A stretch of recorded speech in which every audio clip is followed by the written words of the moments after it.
रोहित, क्योंकि आपने कई कांग्रेसमैन से बात की है और यूएस कांग्रेस को अभी थोड़ी देर में पीएम मोदी संबोधित करने वाले हैं, तो उनका क्या रुख है और चाइना को लेकर क्या उनके मन को भी टटोला आपने? जल्दी से मुझे बताइए, फिर मैं एक बहुत बड़ी रिपोर्ट दिखाने जा रहा हूं। कल पीएम मोदी ने जो योगा किया उसने भी चीन को एक बहुत बड़ा मैसेज दिया। देखिए कोई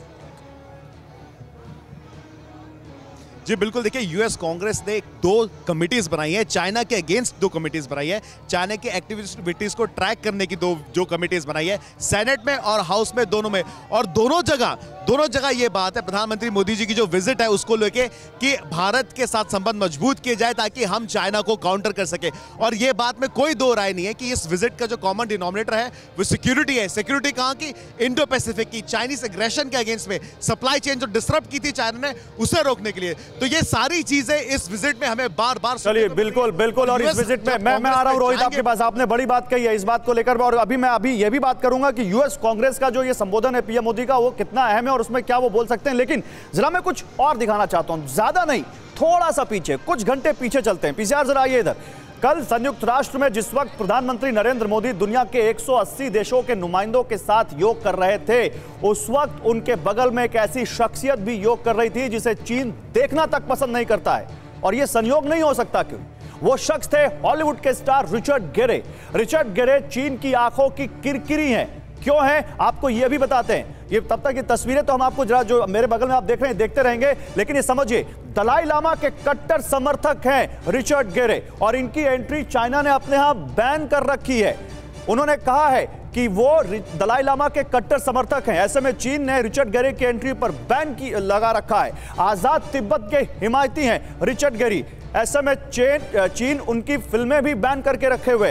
रिचर्ड गेरे ने हमेशा हर मंच से तिब्बत की आजादी की पैरोकारी की है। वो तिब्बत हाउस के सह संस्थापक हैं। तिब्बत के लिए दुनिया भर में वो प्रचार करते हैं। ये तमाम चीजें, अब ऐसा तो नहीं हो सकता चीन की सरकार की खुली आलोचना करने वाला शख्स पीएम मोदी के बिल्कुल बगल में बैठे और वो संयोग हो तिब्बत के लिए दुनिया भर में जो प्रचार कर रहा हो। 2008 में बीजिंग ओलंपिक के बहिष्कार की बात जिसने की हो, इसके अंदर अर्थ आयल सर, ये संयोग तो नहीं हो सकता ना। यहां भी डिप्लोमेसी में जो कहा जाता है उससे ज्यादा जो किया जाता है, कहते हैं उसका मैसेज बहुत ज्यादा होता है, तो ये संयोग तो नहीं होगा।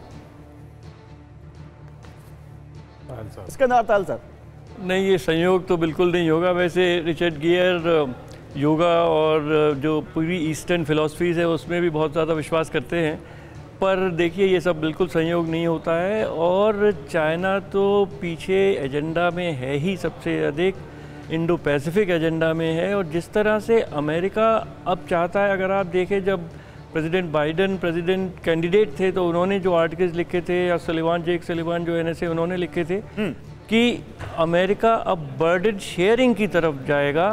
अमेरिका में अब उतनी ताकत नहीं है कि वो दुनिया भर में का पुलिसमैन बने।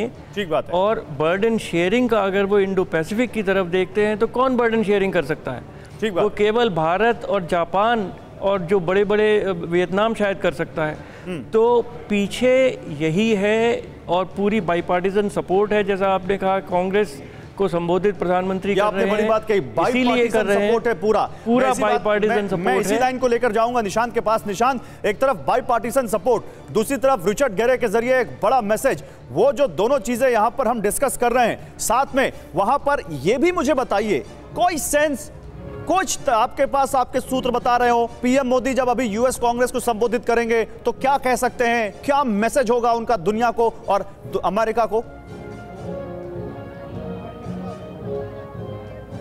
देखिए, आप रिचर्ड गियर की आपने बात की, भारत ने बहुत ही सलीके से अपनी सॉफ्ट पावर को दिखाया। कल आपने योग देखा, मैंने एक रिपोर्ट फाइल की थी कि इस तरीके से रात के डिनर में मिलेट्स उसकी बात हो रही है।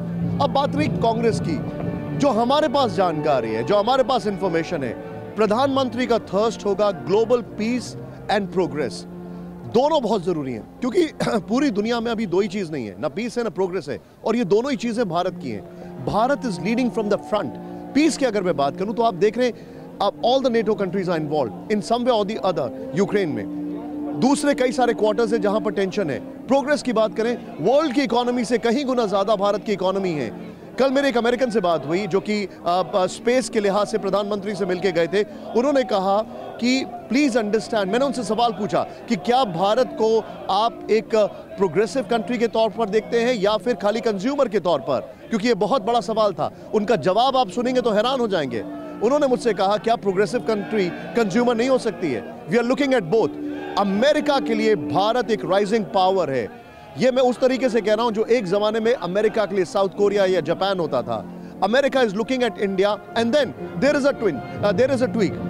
भारत ने भले ही कितने भी युद्ध लड़े हो, लेकिन भारत कभी भी एग्रेसर नहीं रहा है। मैंने जो दिन का 2 कंट्रीज के पहले बात की है वो एग्रेसर रहे। तो यहां पर भारत एक सिंबल ऑफ पीस, एक सिंबल ऑफ प्रोग्रेस, और यही शायद प्रधानमंत्री का थर्स्ट भी होने वाला है जब वो यूएस कांग्रेस को एड्रेस करेंगे, क्योंकि प्रधानमंत्री ने दोनों चीजें बताई हैं, that he is a man with an iron fist but with a soft glove.